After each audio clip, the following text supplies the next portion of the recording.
Shooting it raw? Yes. Shooting it raw. Okay. Okay, this is more of a kind of like a banner art. Yes. How do I say that? Procyon? Procyon. Procyon Wildlife. Yes, you said it perfectly. Oh, look at that. I speak English. Working to preserve Ontario wildlife in their natural habitat.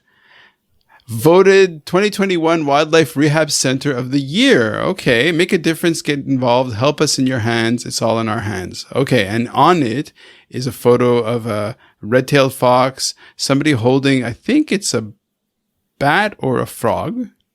I don't know. And then there's another photo of a deer eating leaves, another photo of, could be a marten, another photo of a porcupine, then a skunk, then a raccoon. This is so Ontario. I love it. I love it. I love it. Okay. What is Procyon Wildlife? Well, that is a cause extremely dear to my heart. I have been I've been a volunteer for Procyon Wildlife for 8 years. And basically what we do is we rescue, rehabilitate, and release injured and orphaned wildlife. So if wildlife's been orphaned or hit by a car or some other sort of injury, then we will take them into our center, heal them, and then release them back to Mother Nature where they're intended to be. So it's a cause that I've been involved in for quite some time now. The last 3 years I've been one of the directors for Procyon Wildlife. So it's a big part of my life, which is why I thought it was a representative thing. Yeah. As one of the photos. So you have a center? Yes, we do. It's in Beaton, Ontario. Yeah. So it's on 4 acres. Mm-hmm. And we rehabilitate fox, coyote, raccoons, squirrels. We're now all Ontario wildlife, basically. We haven't done too much in the way of birds, although we're starting to work on developing aviaries to take care of more birds. So we now have Edgar the Raven, who is a new resident, a permanent resident. Oh, wow. We had to get a special license from the Ministry of Natural Resources in order to be allowed to have Edgar on hand. So he's an educational bird. And then we also have Rusty the red-tailed hawk. So those are our residents. Okay. All the other animals in our care are released. Where does the funding come from? How do you survive? Well, it's tough. It's tough because we don't receive government funding. We do get grants from generous organizations in some cases, but mainly we rely on donations from the public and from corporations. And last year, for the first time, we had a fundraising gala in December 1st, actually. And it was very successful. And so this year we are going to hold another fundraising gala, which will be on November the 23rd. Right. What does Procyon mean? Procyon is Latin for raccoon. So mainly the center started out taking care of raccoons, but as time went on, then we began to take on other animals as well. The full name in Latin is Procyon lotor, but generally we just say Procyon Wildlife Rehabilitation Center. So. What is the most... Okay, so at one point I tried to move back to Canada. So I ended up in Victoria, BC. And in order to get there, in order to start the move, I brought 2 of my dogs and 2 of my cats with me.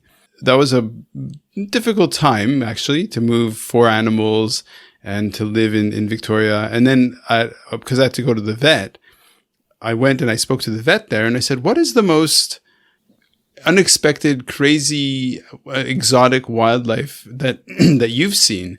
And he looked at me and goes, oh, well, that's easy. It was Siberian tiger cubs. And I was like, what? Wow. How cool. Yeah, and so a circus was going through, and one of the Siberian tiger mothers had given birth, and so he's like, yeah, I had to care for like four of these. We'll just look at these four cubs, and it was crazy. Now, back to Procyon Wildlife. How involved are you with how directly involved are you with the animals? Because you don't want to handle them too much. What experience or what, rescue occurred that really stands out when you think about it? What rescue that stands out? I can give you an interesting example of something that happened last year. Fortunately, there's a lot of kind-hearted people that will get the animals to us. But other times, there are people who are not so kind. I I am more on the administrative side, working with Procyon, although I have worked directly with animals as well. But the people who are the real heroes at the center are the ones who do the animal care. But I can tell you about a story which is a little bit sad, although it had a beautiful ending. Our winters are changing. And so last year it was extremely mild, as it was this year. And the earliest baby raccoons were discovered. Someone, I guess, had found them in an attic, and they were still had eyes closed, hardly any fur on them, and they were dumped in a snowbank in Toronto. And so the Oh, people who found them were absolutely desperate. There were three found. The people who found them were absolutely desperate, and they found us. And so the babies were brought in a snowstorm to Procyon, and our animal care workers did a beautiful job taking care of them. One didn't make it. Their names, because of where they were found: Frosty, Blizzard, and Snowflake.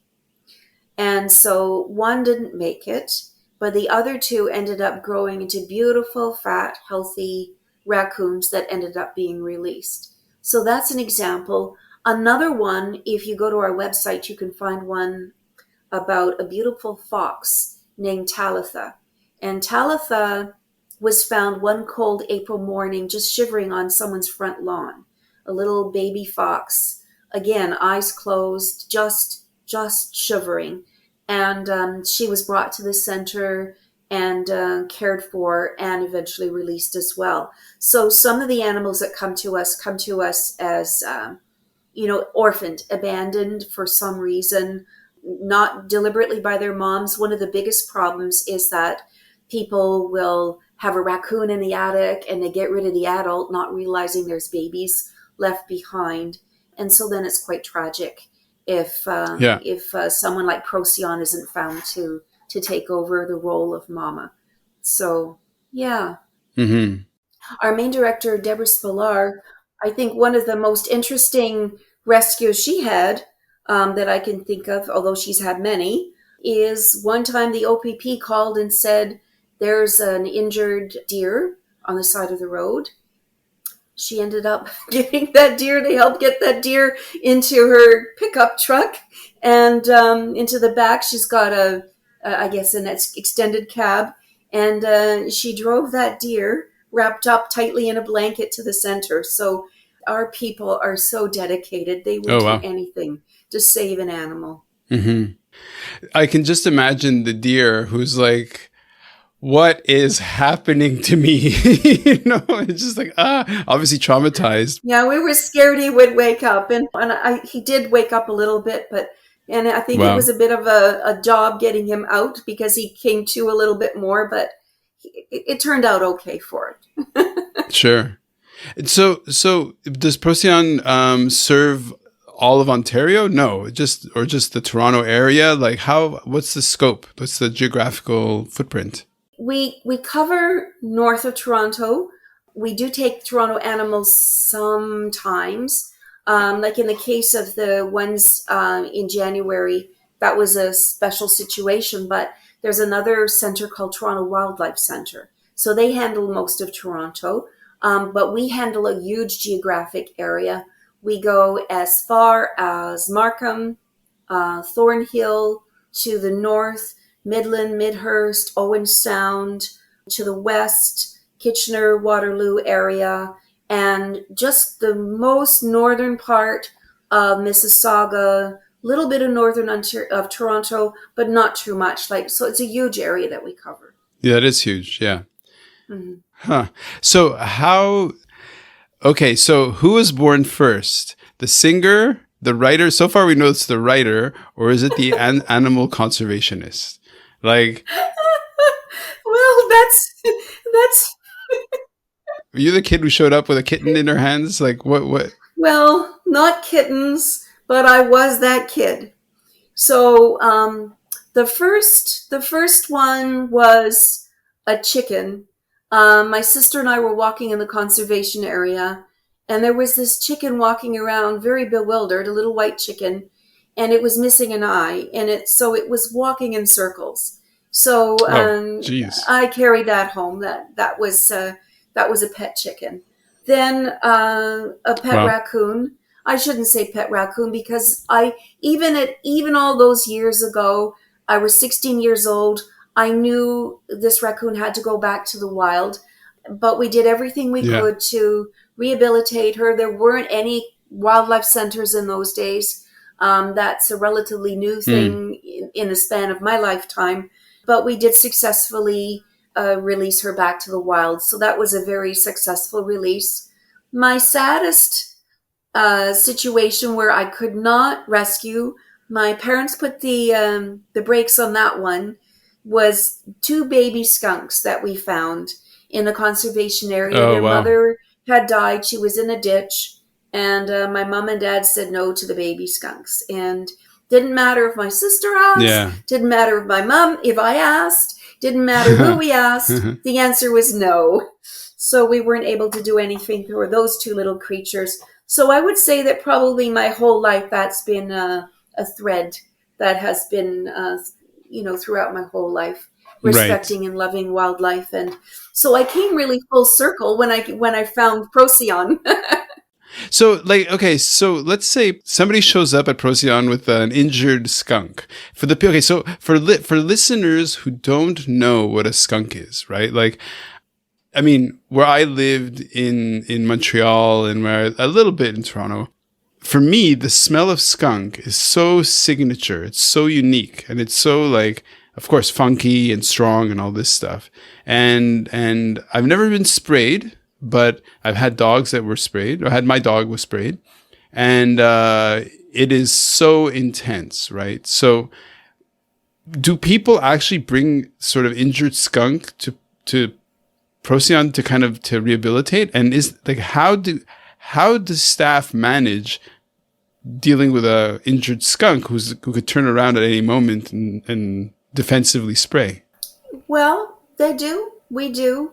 Generally, what happens is people need to phone our center first to make sure that we are not at capacity. Yeah. Because we're all volunteer based, so we can only take care of as many animals as we have volunteers that come in. So that's the first thing. They need to call first.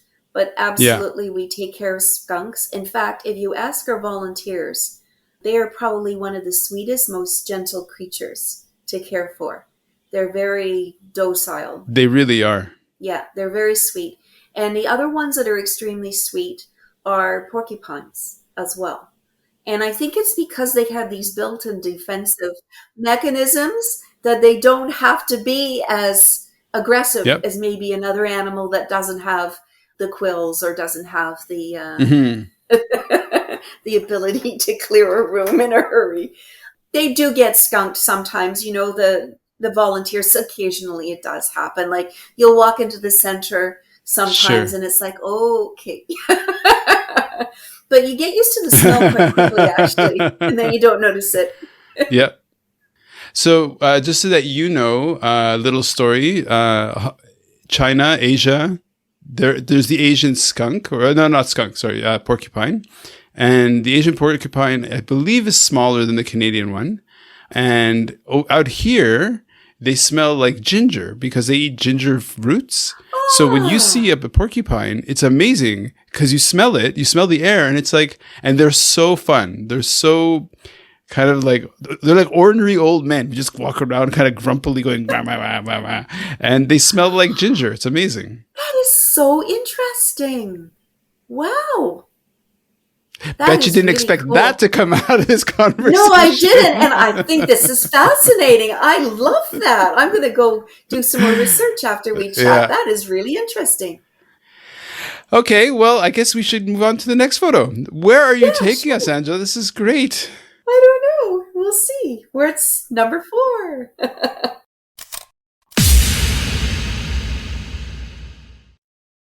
So, is life really a gift? Really? Can you make every second count? That's the whole point of the podcast.